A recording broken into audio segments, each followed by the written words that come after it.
For the sixth and final time, I am starting a video by asking, is this the most studied rook endgame in the history of chess? We of course know that it's not, because we've spent ages and ages studying this position, which we're claiming is the most studied rook endgame in the history of chess. We've studied what happens if it's white to move, and white's now going to play king d4, and if black snatches on f2, then black loses. If black instead plays g5, then black should draw. We've studied all of that inside out and seen loads of games, showing examples of white and black doing those things, not doing those things, and it's all been very hard, and we've studied it. We've studied what happens if black is to move, and different drawing moves. At first, g5 is again a good idea, but rook a4 is also a very good first move if it was black to play in this position. We've studied what happens if it's a knight's pawn instead of a rook's pawn, which sounds like it gives the attacking side an advantage in that the king's saving a tempo going that way and then another tempo coming back. But also there was an extra defensive trick for black in this position, which I will remind everyone of again in a minute. So I'm going to repeat that in a sec. What else? We looked at what happens if these pawns were pushed. Slightly different pawn configuration on the king's side. We saw what happened if black hadn't had time to play h5, so that white gets in g4 before that. So white ends up with more space on the king's side, which seems like it's going to lead to a win because you've got more space. But back in 2017, a very clever defensive trick based on a Vancouver-like defense. We covered that in the I forget which part video it was now, part 5 I think. So we've studied this position inside out, and we know full well that this isn't that position, but it has some similarities. We have balance with the pawns on one wing and an extra pass pawn on the other wing. One of the main differences, of course, and that's the topic of this video, is that this rook isn't stuck in front of the passed pawn. Okay, it's to the side of the passed pawn, which actually gives a little bit of an advantage. Like, we want rooks behind passed pawns. I forget how many videos ago it was, but we saw balance on one wing, rook behind a passed pawn on the other wing. Did a whole video on that. Saw a pretty famous example involving a Botvinnik game, which he executed, in perfect fashion to show us all how we should win those. But they are easier than when the rook is stuck in front of the pawn. So if we've got a rook stuck in front of the pawn, do we want to extract it and stick it to the side? Is that going to be better? And usually the answer is yes. We've seen examples of that. So if we go back to this position, which we studied in part 3 of the, I guess I'm doing a series. This is going to be part 6, this video, of the "Is this the most studied rook endgame in the history of chess" series. Back in part 3, we saw what happened if it was a knight's pawn. And I don't want to get bogged down by the knight's pawn thing again, but just as an example, in this particular game from, I've lost the year, but if we went like this, black activated the king, white pushed the f-pawn, and white brought their king into d2. And it's at this point here that rook takes f3 was the losing move, as it quite often is. Snatching the f-pawn, bizarrely does end up being the losing move. Just as a quick reminder, just as an added interest, because I just mentioned it a second ago, is that black's extra defensive resource here in this position where it feels like knight's pawn instead of rook's pawn, that's got to be good for the attacker. It ended up being an advantage for the defender as well, because we could do this shutout, which doesn't work with the rook's pawn. Hopefully we remember that from the part 3 video. But instead, black snatched on f3. I don't want to get bogged down in the details of it, but that was a mistake. White extracted the rook, black rook back to the b file, pushed the b pawn, and it's changed from the rook being in front of the passed pawn to the rook being to the side of the passed pawn.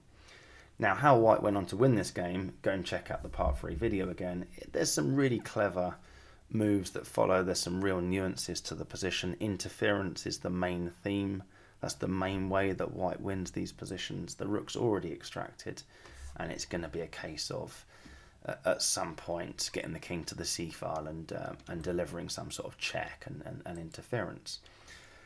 And yeah, we can look at that position again, but we've already seen examples of where having the rook to the side of the pawn, even when it's like really far advanced, as it is, get my colours right eventually, is a good idea, having the rook to the side of the pawn.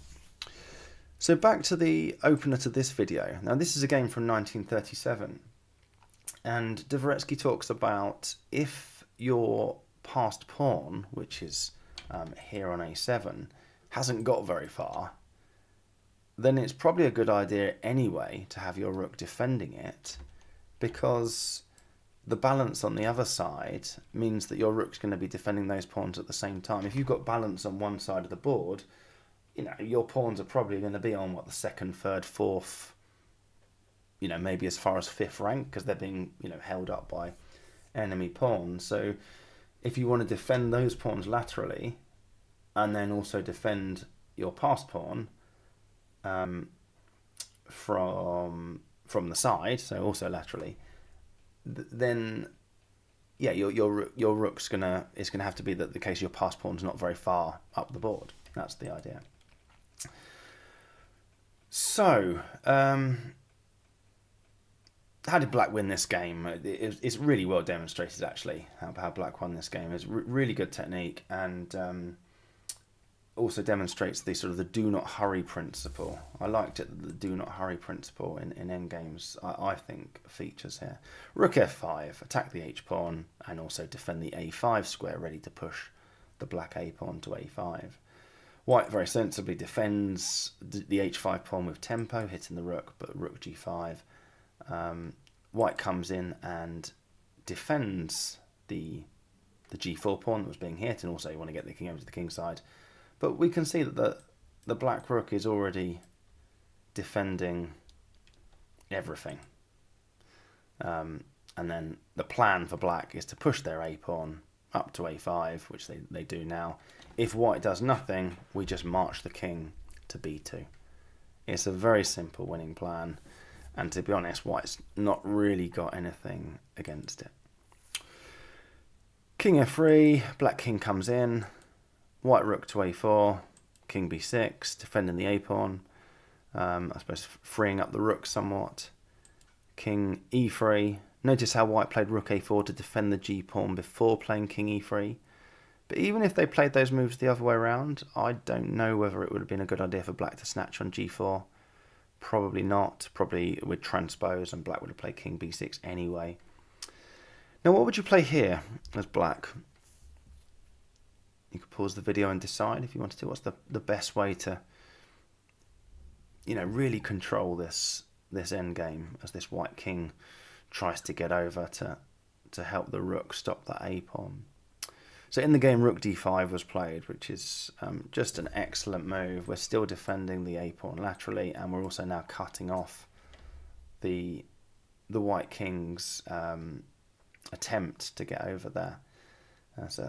Do not hurry.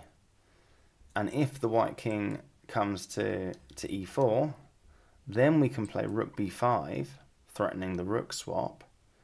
And white's got to deal with that. They either move their king in the wrong direction, or if they get there, even that wouldn't be very good, to be honest. Well, if they don't defend the g-pawn, we're going to play rook b4. So yeah, rook a3, just getting out of the way of the rook swap, which would obviously win the game for black. And then rook back to g5. And however white deals with that, defend it with the king, our king's coming in, or rook g3, that our king's coming into b5, and we're making progress. So yeah, rook d5, really clever move. The king can't really hit it. In the game, rook f4 was played. Black can just play king b5 and get on with it still, but decided, no, you're not even having my g7 pawn. And there wasn't really much else to say, to be honest. In the game, we saw rook f5, a4, bit of swapping off of pawns on the king side, but the a pawn's just getting pushed. And it's one of those positions that's gone from like -5. We're back at -12 now. And it ended like this. Not really much else to say. And yeah, white resigned there. Now, when I was going through that, what struck me, particularly, I guess, this position, and maybe also back here as well. Almost we could keep the green arrows on the board. You can see the rook multitasking there, where it's just sort of doing everything from the middle with the plan in this particular position of marching the king forward. Remember, by the way, that when both sides have got passed pawns, we want our king supporting our passed pawn and our rook dealing with our opponent's passed pawns. Or when our opponent doesn't have any passed pawns, we still want our king going forward with our passed pawn, and I guess our rook dealing with our opponent's attempt to create a passed pawn, which it does here. I mean, that's just a fortress on the king side. And I was struck as I went through this whole section of rook to the side of the pawn, of the similarities with a lot of the stuff we've already been through in previous videos, which I liked, because if I'm going to sort of learn anything from this, this project that I'm on, this sort of mountain I'm trying to climb of understanding this book, is rather than just viewing it as just a bunch of sections that I'm going through independently, and that there has to be at some point, I think, like a building of knowledge, like I'm getting somewhere.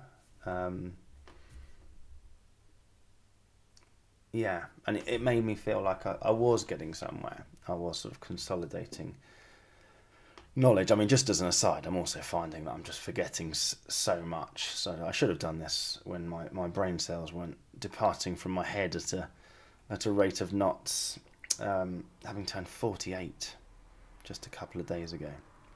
Yeah, I feel like I learned something and then forget it a couple of weeks later. But let's not mention that. Let's just say, yeah, I'm building up knowledge and reminders from previous videos. And yeah, it just struck me. It was sort of the similarity with a lot of the stuff we've already seen. So, for example, this is a position that was obviously in the rook and 2 pawns versus rook and 1 pawn. One of those videos, probably the one where they're sort of facing each other on one wing and there's a disconnected and passed pawn on the other wing, some sort of title like that. And this is just a very easy win for black with a similar sort of idea. The white king is miles away from where it needs to be. We want our king as black supporting our passed pawn. But we can also have our rook in a great place where it's just defending everything. Rook d5, excellent first move. Rook f7 check. And this game went like this. There wasn't really much white could do about any of this. And there it is again.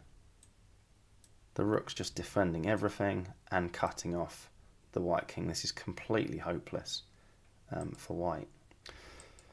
And we saw some messing about, but there's nothing that white can do here. I mean, yeah, black sort of also messed about and delayed the execution a little bit, but it finished. Did white finally resign there? So yeah, white finally resigned there. But yeah, where was that position there? Only if you think about it, this is the same as the topic of this video, I suppose, which is like balance on one wing, passed pawn on the other wing, and the rook to the side of that passed pawn. But the rook's doubling up, doing some sort of defensive duties, as well as protecting that passed pawn before the king gets over. Getting himself settled, do not hurry, and then using their king to just guide that pawn to the end zone, to promotion. Similar ideas. I mean, this was a game from 1946. It's black to play. It's such an easy win for black. King e4, rook e3 check. I like the idea of rook e3 check because it means that white's got to sort of decide, do they want to get cut off from this pawn by moving the king that way? Or do they want to get cut off from this pawn by moving the king that way? Because I mean, either way, when the black rook is on e3, we're going to be sort of laterally defending everything while simultaneously cutting the white king off from wherever it wants to go, and then we'll just march our king towards the pawn that the white king's cut off from. You know, so if after rook e3 check we saw king d2, then we can bring our king in this way. I mean, presumably it's going to get checked, but yeah, just bring it in that way. Whereas if it goes this way, we can bring our king over to support the b pawn. Sorry. Or king e4. Now, in this particular game, there's always tactics lurking in rook endgames. We follow these positional principles, these rules, and they're great, but you can never ever take your take your eye off the ball, because just one silly slip and it's gone. It's like this position's massively winning for black. This is -10, by the way, and a future world champion throws away the win. They just chuck away a 10-point advantage. Another little reminder to the the engine said I was winning brigade, which I've banged on about before. It's like, yes, but the engine doesn't understand the nature of the position. And that's a perfectly reasonable move, isn't it? You think that b pawn is poisoned, but it is very sloppy, to be honest. I mean, they'd be sloppy at my level, let alone a future world champion. That b pawn cannot be taken. The b pawn can be taken because the rook can then not be taken. Because if rook h2, king into f3. So black relied on the fact that the b pawn couldn't be taken, but it could, because there's a stalemate theme which black had missed. But yeah, ignoring that tactical thing, we did have the same sort of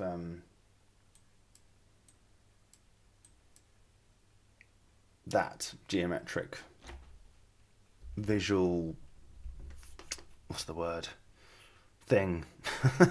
Just use the word thing if you can't think of the right word.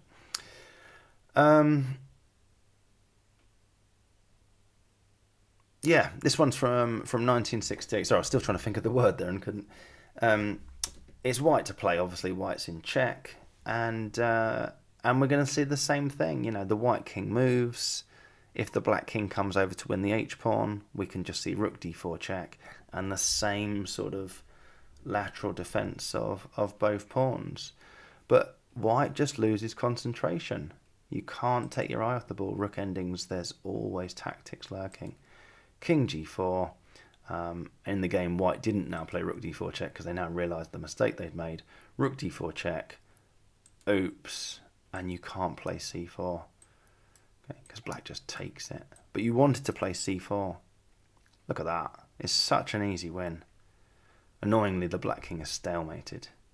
So in this position, you're like, if only my king was on f7, which is why you should have put it on f7 to begin with. And it's just an easy win for white based on this idea again. We looked at back in the... I mean, you can kind of work out which videos these positions are in from the number of pawns on the board. So this is obviously rook and 2 pawns versus rook. And this is an example from... This is Kasparov versus Short, 1993. And it's easily winning for white. Just something simple like a waiting move, like rook a2. Again, do not hurry in the endgame. But Kasparov just gets sloppy with e4.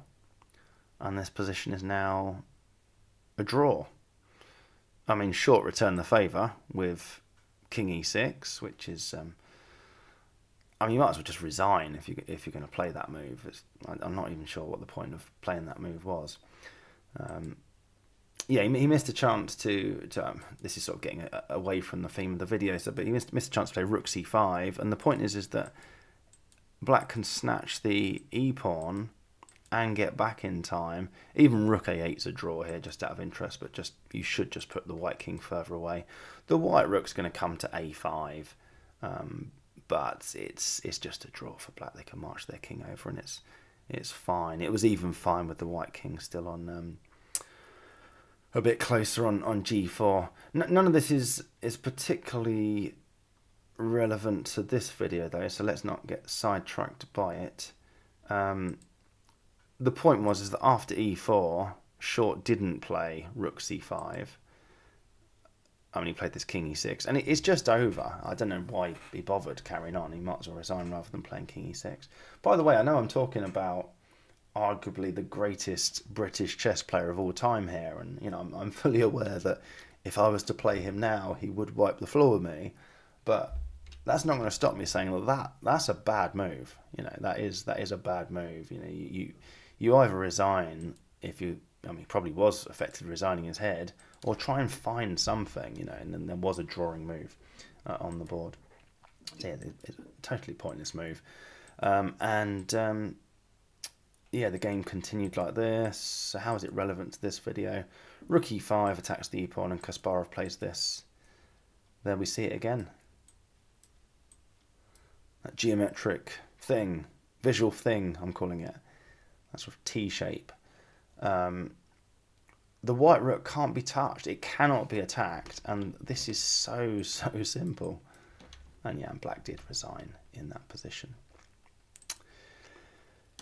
And then same idea again, that we've already got this rook. This is a game from 1993. It's black to play.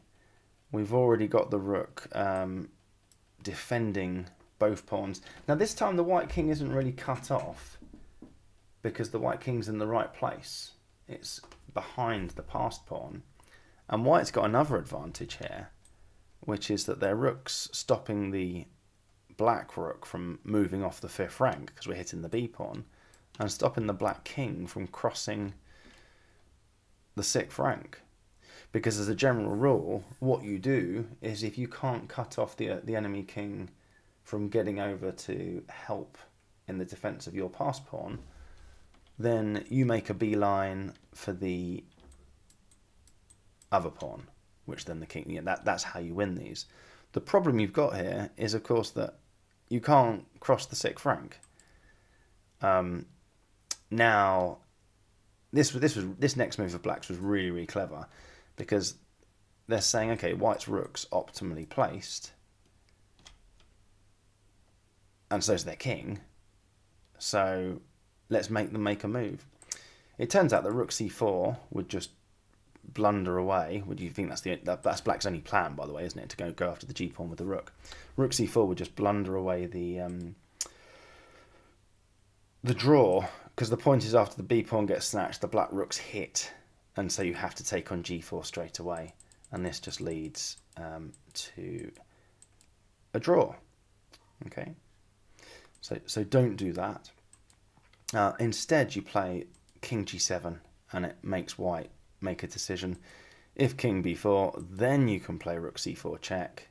If the king goes back, white's lost a tempo on the previous line, and if the king goes to b5, we're going to see a horizontal cutoff. Not, by the way, on that rank, because we need to come back with the rook to set our king free. But there's the horizontal cutoff that wins the game. I think that's the only winning move, isn't it? Yeah, it is the only winning move from there. So that happens if the king goes forwards, and then if the king goes back, then we can bring our king in because our rook wasn't hit, and that was the vital extra tempo that we needed. So sort of similar ideas, but maybe not so similar thinking about it, because the defending king has already come over to the the blockading of that passed pawn.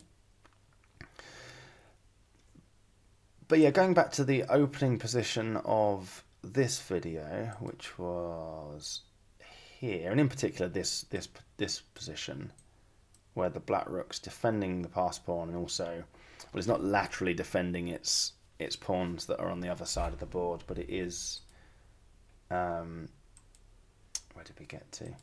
It is creating a fortress. I was struck with the similarity of all those earlier positions. Anyway, exemplary technique in this position, and this idea of when your passed pawn isn't too far advanced, Dvoretsky talks about you can use your rook to defend it from the side, because it's very likely to be sort of coincidentally defending second, third, fourth rank pawns on the side of the board where the pawns are balanced. Let's go to the next example. This is from 1992. it's a game where Karpov is white, and Karpov just employs this as the plan. Okay, so we've got balance on the king side, obviously, with these pawns. The pawns haven't done much yet, so there's a lot of play there still with those pawns. You know, black in particular can try and choose how they're going to push those pawns to. Well, they've got to do something, haven't they, to create some counterplay. And Karpov just brought the rook back. It's the same thing, that defending this pawn and all of these ones over here is going to be done quite nicely with a rook back on, in this case, the second rank to begin with, but then the third and the fourth. So rook back to a3. g5 was played. h5 is a better move. Okay. A good plan here for black would be to push to h4 and play rook g5. That's actually quite hard for white to, figure out what to do there. How to defend the g pawn. So that was a better plan for black. But g5 played, king in, king g6. Again, h5 was a better move. Rook c3, rook a5, and there we see it. The lateral defense of the a pawn and defending these over here. Now this position still, it's not clear. And what black should do here is they'll play f5, and they're trying to create some asymmetry on the king side. That would be, it's not immediately clear that f5 is a good move and h5 is a bad one, but I think it's to do with the asymmetry. So white would just get on with their plan. You want your king supporting the passed pawn on the other side of the board. g4, king to b3, rook b5 check, king a2, rook back to a5, rook might come to c4. By the way, the reason that white doesn't take that is because of the asymmetry.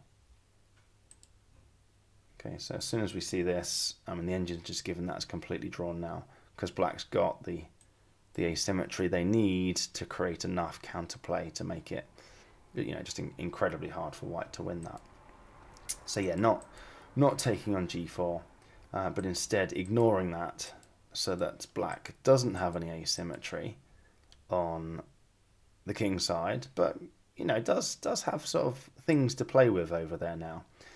And after rook d5, Dvoretsky just basically says that that's enough counterplay. So there's obviously loads more moves to play, but you can see that position's not over. We've got some weak pawns over here, and once one of those pawns falls, we're going to have a passed pawn, and then hopefully enough counterplay with the king supporting that passed pawn that this rook can ultimately get sacrificed for the eventual queening or stopping the queening of that pawn. It might have to take it on a7 or something just before we get interfered with, but by that stage hopefully one of these pawns is gone, and to create enough hassle in a rook versus pawn situation. The engine's just saying it's completely drawn.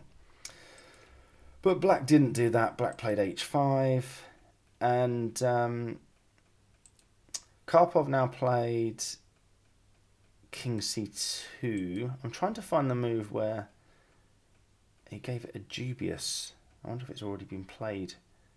It might have already been played, Yeah, it was here. Sorry. So this is worth talking about, because Dvoretsky writes that rook c3, he gives this a dubious because black now could, in this position, play f5, and they've got good drawing chances. But he talks about how it's very hard to give this a dubious. It's only dubious because, objectively speaking, rook a4 and rook a6 were both better moves, and they lead to a win upon analysis. But there's a lot more play left in the game. It's not particularly easy to see why. And as human beings, we just need a consistent approach, don't we? We need rules, we need things, principles, not rules, but principles we can follow. And Karpov had a principle, which is the one we've talked about. He's going to defend his a-pawn laterally, whilst simultaneously that rook's doing a good defensive job, and then march the king over to the support of the a-pawn. He only won because black made errors. But black's error is to play h5 now instead of f5. I mean, yeah, all right. You could say maybe you can see that h5 isn't going to lead to the asymmetry as easily, but it's just so hard to see that. I think so hard to see that. So from a practical perspective, that's why he said he didn't take the decision lightly to give it a dubious. Anyway, king c2, and yeah, I mean this is the point here is that if black now plays g4, then we can just take it because there's just no asymmetry, and yeah, black's just got nothing here. Okay, if they try to still create some asymmetry by playing f5 now, it's kind of too late. White's a bit further on the game line. They can just get on with it. And yeah, right, we could swap on h3, but this is just better for white than the game anyway. It was certainly better for white than the other line where we played f5 a bit earlier. So in the game, rook a8 played, and it's kind of over now. Rook b8 check, king a2, and rook c4. I mean, it was just good technique from this point forward. I mean, the book talks about other lines that could be played. So instead of rook a8, black could try rook d8, trying to come down. But again, just rook c2, and we might see these sorts of moves. You know, it's just too late now for the black rook to come and win these pawns because this is just too close to promotion.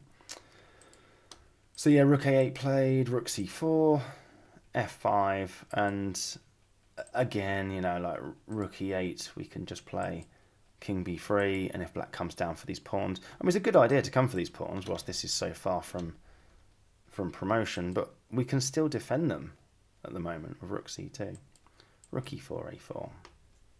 It's gone. So the game went like this. Black sort of made a desperate run in with the king, just sort of trying to create a passed pawn, but there's still just no asymmetry to do it. And I think some of these moves were a bit of messing about. There you go, final attempt to create that passed pawn. There it is with g3. I like this move. Just come back, you go backwards, and it's a complete shutout on the king's side. Surely black could have resigned there, but decided to play another 3 moves, one of which was f4. How about that for a move? So there just must be so many winning moves, but he thought, no, let's defend the g pawn. Do not hurry. Why not? And it's almost taking the mickey a bit, isn't it? There, saying, do you know what? I'll defend my g pawn. But I like it. King f6, king b6, and finally black resigned.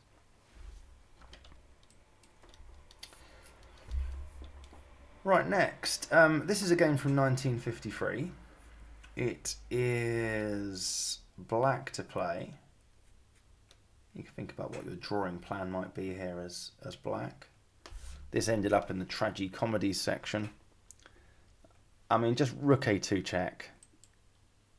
And white's getting nowhere with this. Yeah, the a-pawn's still too far away from promotion that we can just snatch on g2, possibly even take another pawn before finally coming back and sorting out the even if we have to sacrifice our rook for that pawn, that the king is going to be coming in and winning one of these 2 pawns. It's going to be fine. So white would have to play, I don't know, king f3, but then we can just sort of go on a bit of a checking mission. Instead, though, it's ended up in the tragi-comedies because black decided to attack the g-pawn with rook g3.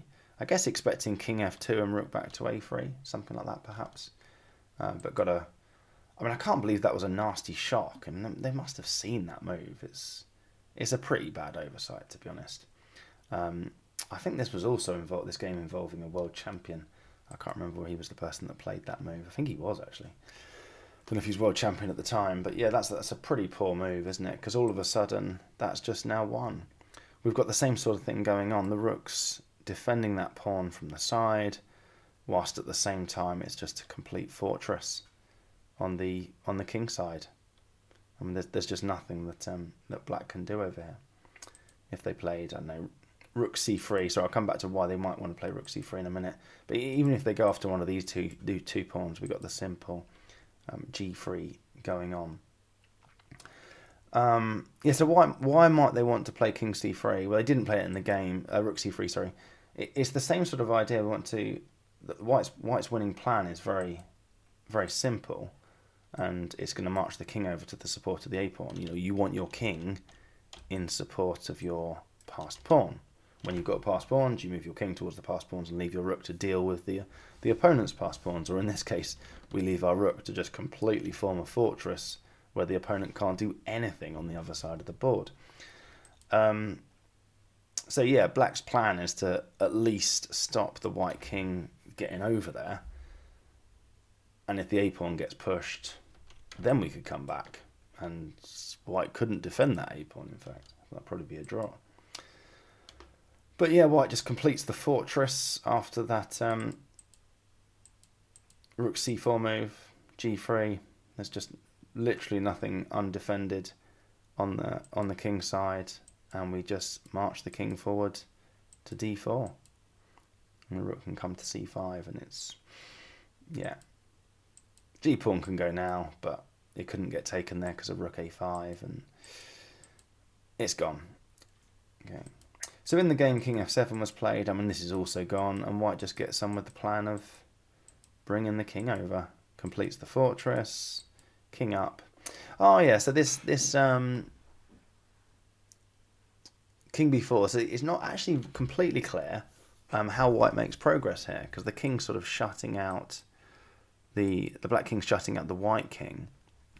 So what does white do here with their rook in sort of such a good place, multitasking of defending here and here? I mean, you obviously got this rook e5 waiting move, but then the g pawn goes, and it's also not particularly clear how you're getting anywhere after that, with the black king shutting your king out. If instead, by the way of rook b4, if we went rook takes g6, I mean, that would also win, but it does swap the pawns, and yeah, I mean, that would also win. But white played king b4, rook b1 check, king c4, rook a1, and then just a nice little zugzwang. Just return the move to black, because the idea is that if black moves the king, then we can play king b4, and if the black king comes back to c6 to stop the white king coming to b5, the a5 pawn's defended, so the g6 pawn would just fall. You don't have to swap the g pawn for the a pawn. So yeah, black just resigned there. Right, last but absolutely not least, because this one's quite hard to follow. I didn't follow all the variations. It was just sort of another example of rook to the side of the pawn and how it ended up being quite strong. This is a 2003 game between Leiko and Anand. It's black Anand to play. I mean, you could pause the video now and have a go at working out what move you would play. Dvoretsky writes that he finds it a bit surprising that Anand didn't just set up the wave pawn structure and come behind the a pawn. You're sort of just knowing that these sorts of positions are drawn. Instead, went check down here, king g2, and then behind the a pawn straight away. And this allowed g4 before black had time to set up the wave formation. Now, this game was played in 2003, but we've seen in the part 5 video that in 2017, a defensive technique which eventually is based on a Vancouver-like defense was found with this idea. h5, pawn gets pushed, and it's the situation where the pawns are locked on the king side, but white has that extra space. And this is how the defense works. We just come back and hit the a pawn laterally. And yeah, there's just not really a way for that. That was the engine's sort of giving plus 0.4, plus 0.5. There are ways to try to make progress. It's just gone down to plus 0.2 as it works its way through the variations. But that's where the sort of the best defensive opportunities were. Instead, yeah, king f6 was played, king g3. Again, it wasn't too late for h5. These sorts of ideas again, we might see.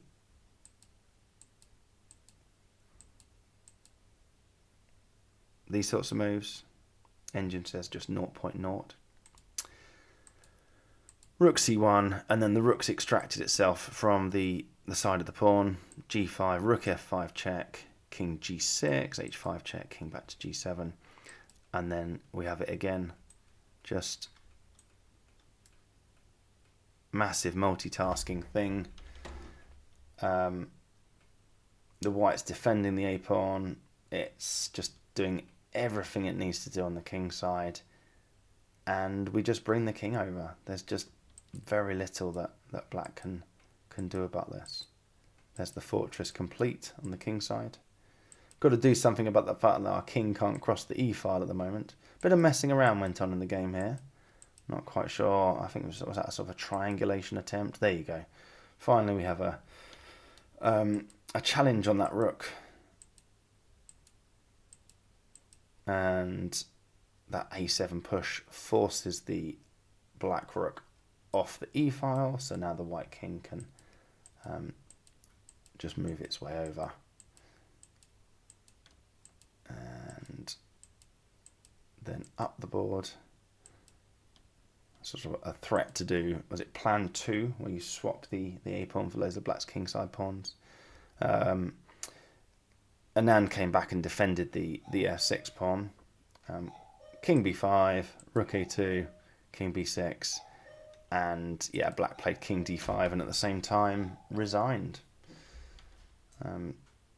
Because yeah, I guess all these pawns are falling, and we have a passed h pawn. We've always got this as a threat. It's, I mean, yeah, plus 7.4 according to the engine there. So yeah, that position I thought was sort of more difficult to go through, but going back to the start, if I can find it.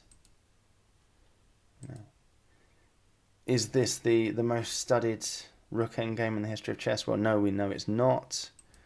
We know that this was, but we've now studied everything about that position. We've studied it when the rook's pawn to knight's pawn. We've studied different pawn configurations on the king side. We've now also studied rook to the side of the pawn, and I mean, up to you whether you agree with me, the similarities from some of the rook and 2 pawns versus rook, and rook and 2 pawns versus rook and 1 pawn.